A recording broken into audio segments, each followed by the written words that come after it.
Hello guys, this is Abhishek and you are watching Books for You. For more updates, don't forget to like and subscribe our channel, and if you have any suggestions or queries for us, don't forget to tell us. The fourth law. Make it satisfying. Chapter 15. The cardinal rule of behavior change. In the late 1990s, a public health worker named Stephen Luby left his hometown of Omaha, Nebraska, and bought a one-way ticket to Karachi, Pakistan. Karachi was one of the most populous cities in the world. By 1998, over 9 million people called it home.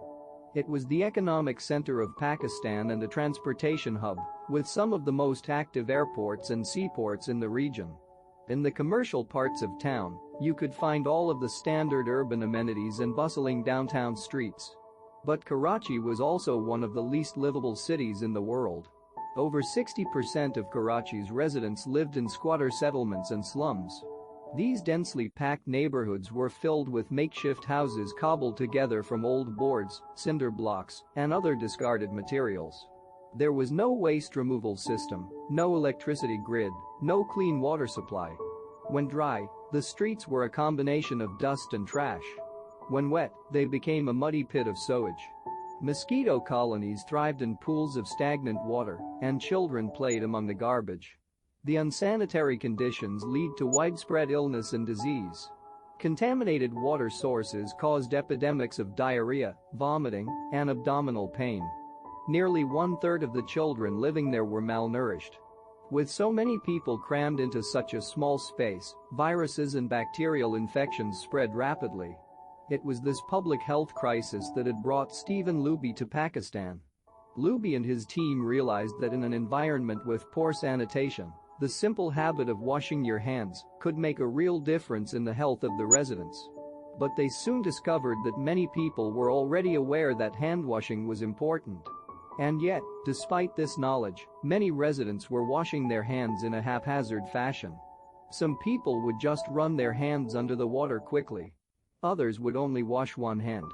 Many would simply forget to wash their hands before preparing food.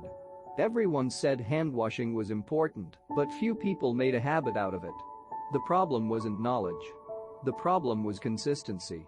That was when Luby and his team partnered with Procter & Gamble to supply the neighborhood with Safeguard soap. Compared to your standard bar of soap, using Safeguard was a more enjoyable experience. In Pakistan, Safeguard was a premium soap, Luby told me. The study participants commonly mentioned how much they liked it. The soap foamed easily, and people were able to lather their hands with suds. It smelled great. Instantly, hand washing became slightly more pleasurable. I see the goal of hand washing promotion not as behavior change, but as habit adoption, Luby said. It is a lot easier for people to adopt a product that provides a strong positive sensory signal. For example, the mint taste of toothpaste, than it is to adopt a habit that does not provide pleasurable sensory feedback, like flossing one's teeth. The marketing team at Procter & Gamble talked about trying to create a positive hand-washing experience. Within months, the researchers saw a rapid shift in the health of children in the neighborhood. The rate of diarrhea fell by 52%, pneumonia by 48%, and impetigo, a bacterial skin infection, by 35%. The long-term effects were even better. We went back to some of the households in Karachi 6 years after, Luby told me. Over 95% of households who had been given the soap for free and encouraged to wash their hands had a hand-washing station with soap and water available when our study team visited. We had not given any soap to the intervention group for over 5 years, but during the trial they had become so habituated to wash their hands that they had maintained the practice. It was a powerful example of the fourth and final law of behavior change. Make it satisfying. We are more likely to repeat a behavior when the experience is satisfying. This is entirely logical. Feelings of pleasure, even minor ones like washing your hands with soap that smells nice and lathers well, are signals that tell the brain, "This feels good. Do this again, next time." Pleasure teaches your brain that a behavior is worth remembering and repeating. Take the story of chewing gum. Chewing gum had been sold commercially throughout the 1800s, but it wasn't until Wrigley launched in 1891 that it became a worldwide habit. Early versions were made from relatively bland resins, chewy, but not tasty. Wrigley revolutionized the industry by adding flavors like spearmint and juicy fruit, which made the product flavorful and fun to use. Then they went a step further and began pushing chewing gum as a pathway to a clean mouth. Advertisements told readers to refresh your taste. Tasty flavors and the feeling of a fresh mouth provided little bits of immediate reinforcement and made the product satisfying to use.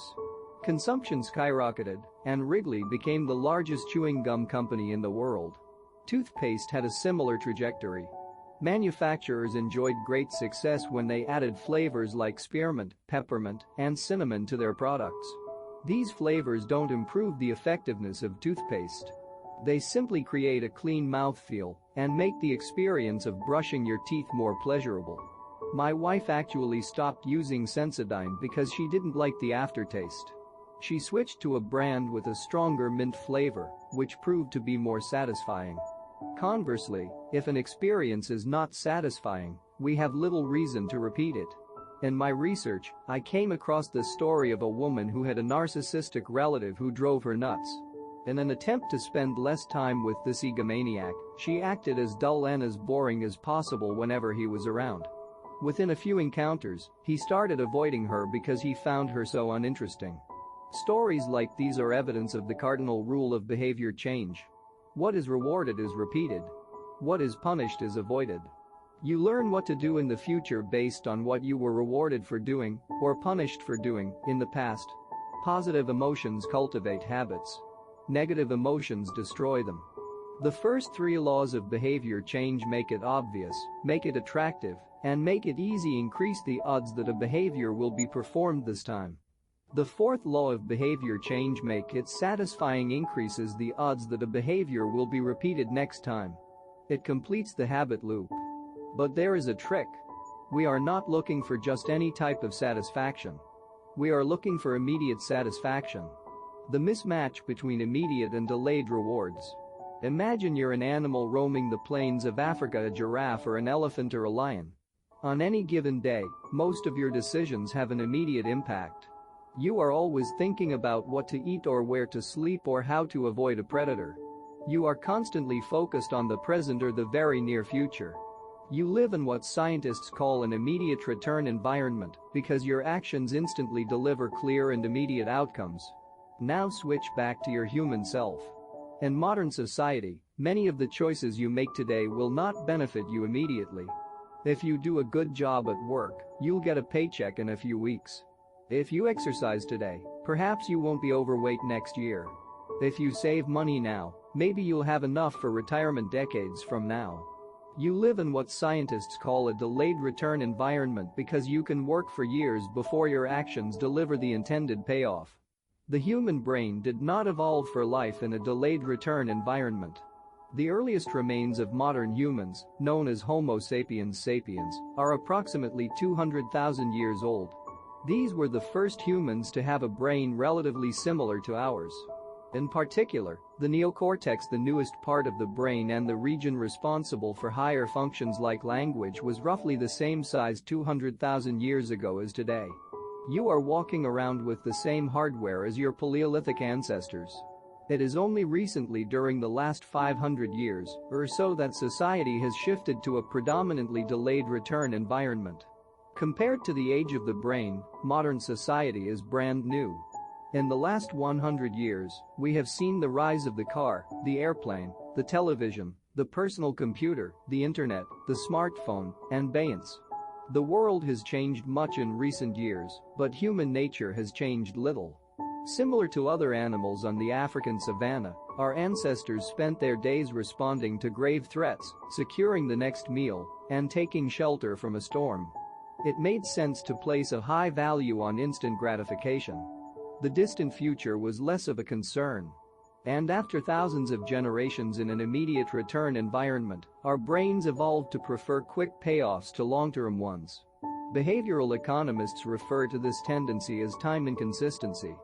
That is, the way your brain evaluates rewards is inconsistent across time. You value the present more than the future. Usually, this tendency serves us well. A reward that is certain right now is typically worth more than one that is merely possible in the future. But occasionally, our bias toward instant gratification causes problems. Why would someone smoke if they know it increases the risk of lung cancer? Why would someone overeat when they know it increases their risk of obesity?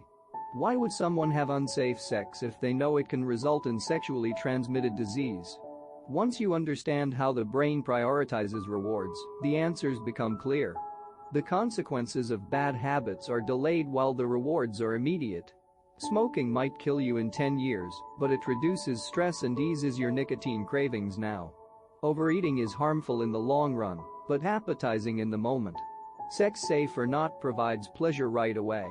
Disease and infection won't show up for days or weeks, even years. Every habit produces multiple outcomes across time.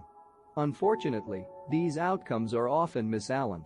With our bad habits, the immediate outcome usually feels good, but the ultimate outcome feels bad. With good habits, it is the reverse. The immediate outcome is unenjoyable, but the ultimate outcome feels good. The French economist Frédéric Bastiat explained the problem clearly when he wrote, "It almost always happens that when the immediate consequence is favorable, the later consequences are disastrous, and vice versa." Often, the sweeter the first fruit of a habit, the more bitter are its later fruits. Put another way, the costs of your good habits are in the present. The costs of your bad habits are in the future. The brain's tendency to prioritize the present moment means you can't rely on good intentions. When you make a plan to lose weight, write a book, or learn a language, you are actually making plans for your future self. And when you envision what you want your life to be like, it is easy to see the value in taking actions with long-term benefits. We all want better lives for our future selves. However, when the moment of decision arrives, instant gratification usually wins. You are no longer making a choice for future you, who dreams of being fitter or wealthier or happier. You are choosing for present you, who wants to be full, pampered, and entertained. As a general rule, the more immediate pleasure you get from an action, the more strongly you should question whether it aligns with your long-term goals. With a fuller understanding of what causes our brain to repeat some behaviors and avoid others, let's update the cardinal rule of behavior change. What is immediately rewarded is repeated. What is immediately punished is avoided. Our preference for instant gratification reveals an important truth about success. Because of how we are wired, most people will spend all day chasing quick hits of satisfaction. The road less traveled is the road of delayed gratification. If you're willing to wait for the rewards, you'll face less competition and often get a bigger payoff. As the saying goes, the last mile is always the least crowded. This is precisely what research has shown. People who are better at delaying gratification have higher SAT scores, lower levels of substance abuse, lower likelihood of obesity, better responses to stress, and superior social skills. We've all seen this play out in our own lives. If you delay watching television and get your homework done, you'll generally learn more and get better grades. If you don't buy desserts and chips at the store, you'll often eat healthier food when you get home. At some point, success in nearly every field requires you to ignore an immediate reward in favor of a delayed reward. Here's the problem. Most people know that delaying gratification is the wise approach. They want the benefits of good habits. To be healthy, productive, at peace. But these outcomes are seldom top of mind at the decisive moment. Thankfully, it's possible to train yourself to delay gratification, but you need to work with the grain of human nature, not against it. The best way to do this is to add a little bit of immediate pleasure to the habits that pay off in the long run, and a little bit of immediate pain to ones that don't. How to turn instant gratification to your advantage. The vital thing in getting a habit to stick is to feel successful even if it's in a small way. The feeling of success is a signal that your habit paid off and that the work was worth the effort. In a perfect world, the reward for a good habit is the habit itself. In the real world, good habits tend to feel worthwhile only after they have provided you with something. Early on, it's all sacrifice. You've gone to the gym a few times, but you're not stronger or fitter or faster, at least, not in any noticeable sense. It's only months later, once you shed a few pounds or your arms gain some definition, that it becomes easier to exercise for its own sake. In the beginning, you need a reason to stay on track. This is why immediate rewards are essential. They keep you excited while the delayed rewards accumulate in the background. What we're really talking about here when we're discussing immediate rewards is the ending of a behavior. The ending of any experience is vital because we tend to remember it more than other phases. You want the ending of your habit to be satisfying.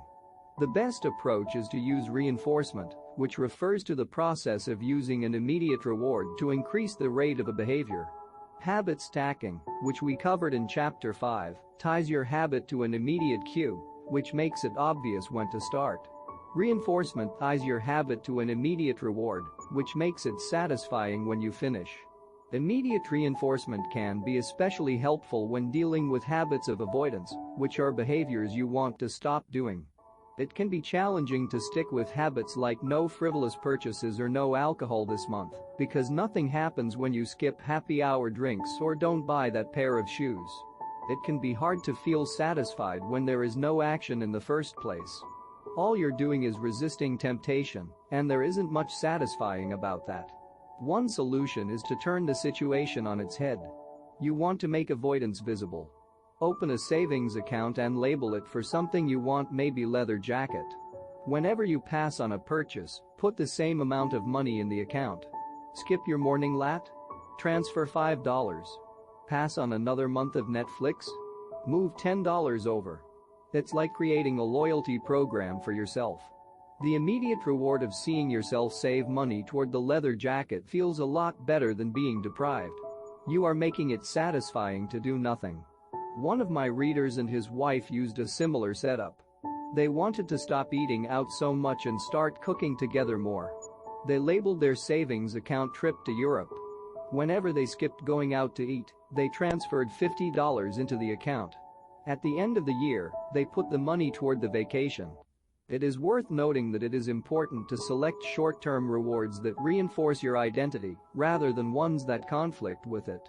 Buying a new jacket is fine if you're trying to lose weight or read more books, but it doesn't work if you're trying to budget and save money.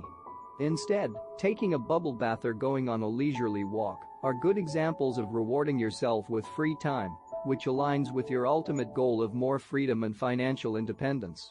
Similarly, if your reward for exercising is eating a bowl of ice cream, then you're casting votes for conflicting identities, and it ends up being a wash. Instead, maybe your reward is a massage, which is both a luxury and a vote toward taking care of your body. Now the short-term reward is aligned with your long-term vision of being a healthy person.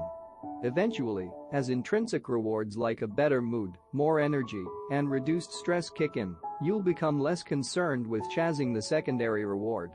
The identity itself becomes the reinforcer. You do it because it's who you are and it feels good to be you.